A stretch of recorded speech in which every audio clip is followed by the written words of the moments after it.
Good afternoon. Jeff Dawson from a bright and sunny Dallas, Texas. In fact, we're probably getting a little too much light here. Let me change that.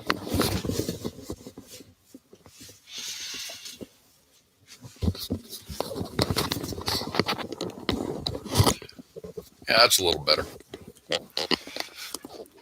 The Great Awakening.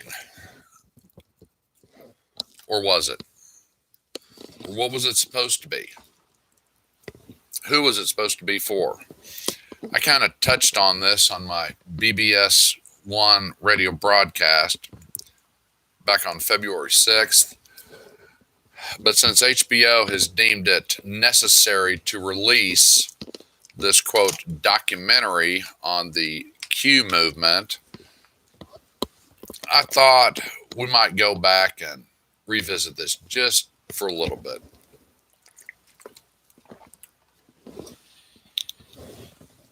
I was on a radio show a little over a year ago, and this was one of the questions they had for me. They asked, well, what do you think about the Great Awakening? I didn't have a clue what the hell they were talking about. And I really didn't care. But as the summer went on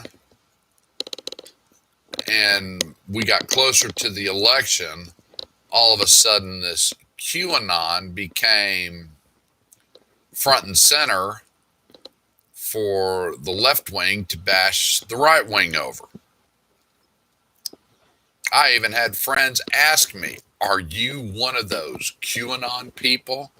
I was like, at first, I don't know what the hell you're talking about.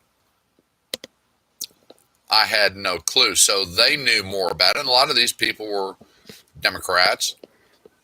They knew more about it than me. So I started doing a little digging. And then this show that I was on, I caught another one of their episodes. And this was back in October because there was something about, what was it, 10/4/2020 or 10/2/2020, whatever the damn date was. And there was going to be this massive media blackout and the emergency broadcast system was going to take over. And these messages were going to come out of Washington and from Trump. And I'm listening to this going, what in God's name are you all smoking? Y'all need to change brands. That was my initial reaction. As the show went deeper,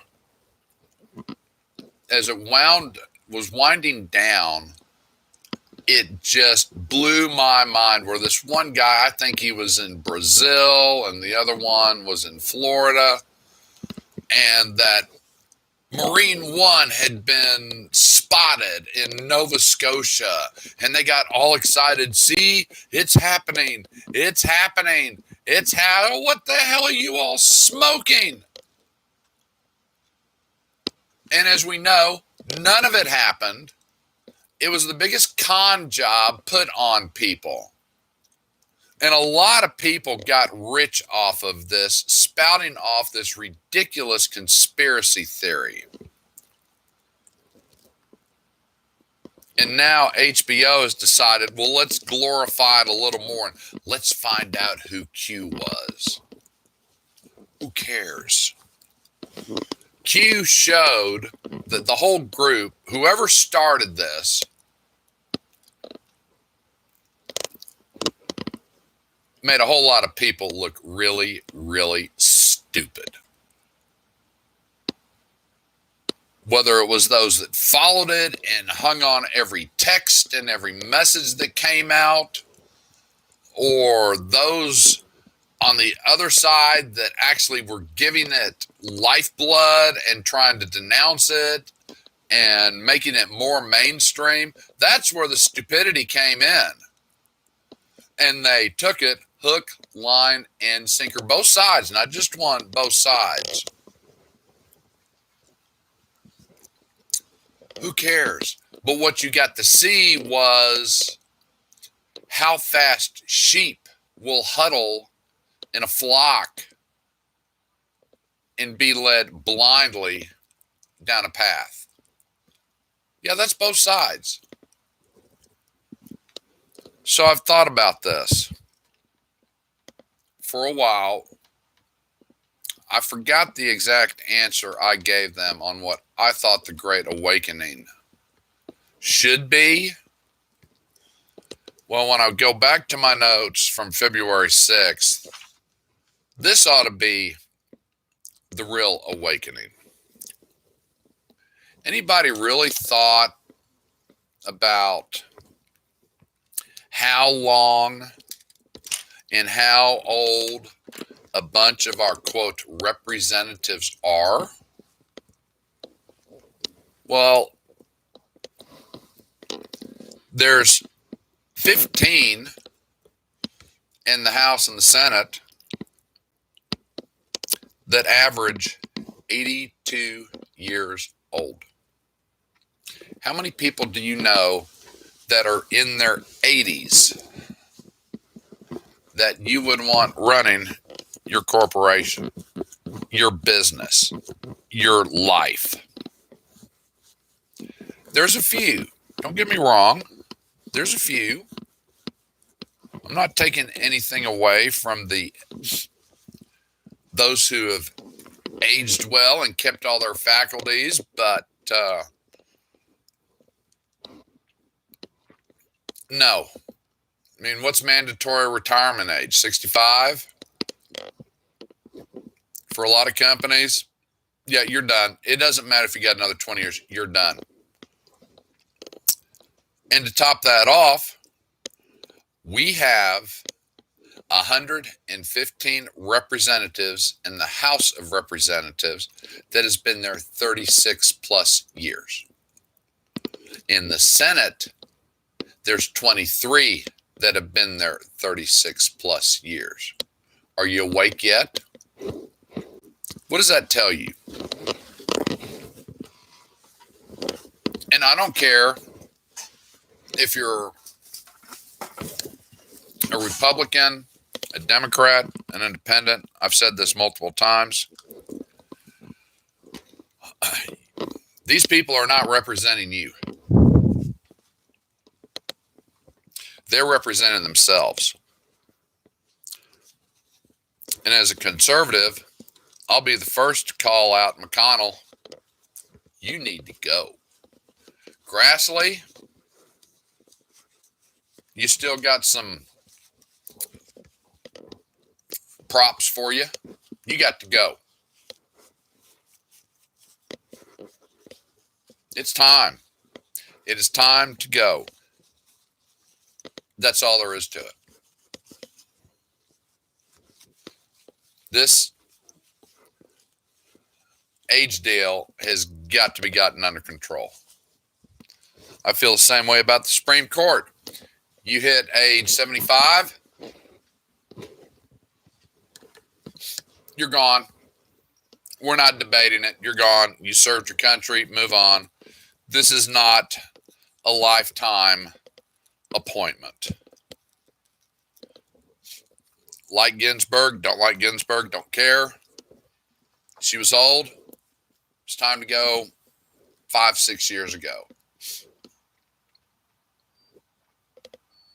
You lose a certain amount of faculties.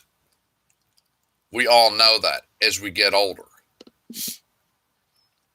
My father, for one, was sharp as a tack at 78. Then he had a stroke. He recovered from it. That was a good thing. He still had his mind,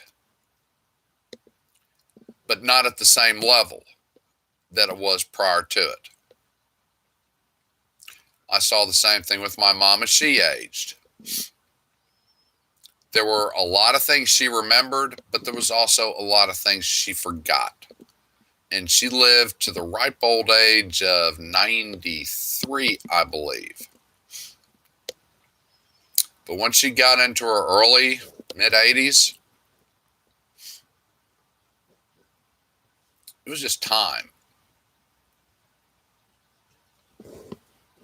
That to me is what the great awakening in this country should be.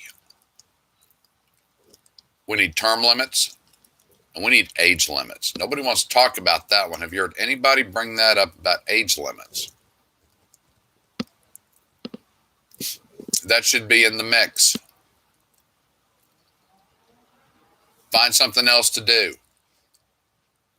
This was never supposed to be a lifetime appointment. Yes, I know we have elections every 2 years. But when you become a professional politician, then all you care about is keeping your seat. And since you have to go through an election every 2 years, you are constantly doing one thing, raising money and campaigning, right? Yes. Where the money comes from, that's a whole different topic. But that's what they focus their time on. It's like a baseball player with a 1-year contract. If you have a 1-year contract, you got 1 year to prove yourself because you might not be back next year. You might be traded in the middle of the season. You actually see that in the movie Moneyball, where Art Howe only had a 1-year contract. And Philip Seymour, who played that, made it very clear. You know how hard it is to manage when only got a 1-year contract? It's like a cloud hanging over your head. Well, it is, because there's no stability. Right? That's right. There's no stability. So you tell someone who runs for the House, 3 years, that's all, 3 terms, that's all you get. That's 6 years. Well, that matches a senator's term. And, here's something to consider. What about changing that to representatives serve 3 years? So their 2 terms would match a senator's 1 term. I'd never thought about that until just this moment. Now, the framers, if you go back through the Federalist Papers, which I'm halfway through it. It is a very fascinating read. It is a difficult read because it's written in 1788, and their English and their loftiness is a lot different than how we speak today. So you do have to have your thinking cap on and take the time to understand what they're saying. And yeah, you're going to have to reread some of it. But the framers put the power in the Senate. The House of Representatives, they really didn't put a lot of stock in that. They knew that there would be big states, there would be small states, populations would swell.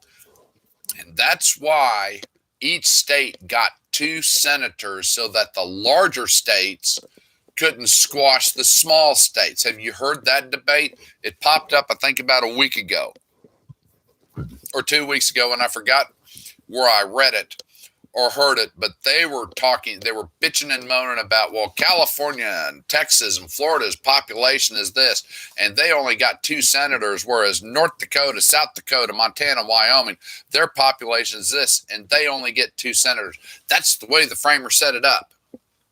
That's exactly why they set it up that way, so that the bigger states couldn't squash the smaller states. The smaller states' voices would be heard. As I said, the House, they really didn't put a lot of power in there. That's why the House and the Senate have to work together. They knew there would be more representatives there because of the influx in populations. I mean, look at the population of the United States back in the 1780s when they're trying to ratify this Constitution. Look at New York, Pennsylvania, Massachusetts, Delaware, the Carolinas, Maryland, Virginia. Who had the biggest population state-wise? Well, obviously New York. Duh. And they could see that. I mean, that to me is what this movement should be about, a great awakening. An enema in the United States would be a really good start. It's time to get back to what the framers wrote and how they envisioned this country being governed. And it wasn't by lifelong politicians. Up until Roosevelt,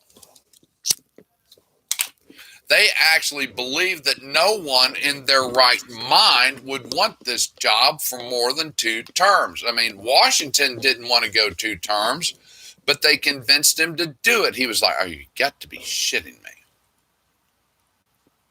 Man, I fought for the British. I fought for the new Confederacy. Yeah, there's a word.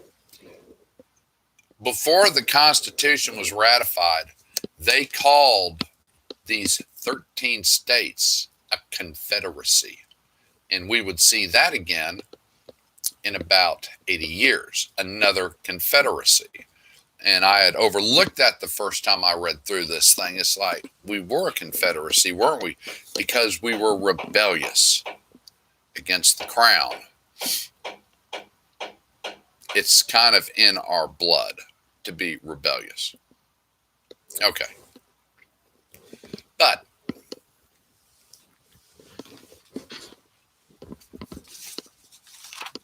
this is just the awakening to me. It isn't about Q, because I don't give 2 shits about Q. I never did. I didn't follow it. And all the people that did got nothing but egg on their face. And those people that were pushing it, well, son of a bitch. Come back in about 10 minutes. They got egg on their face. That's all there is to it.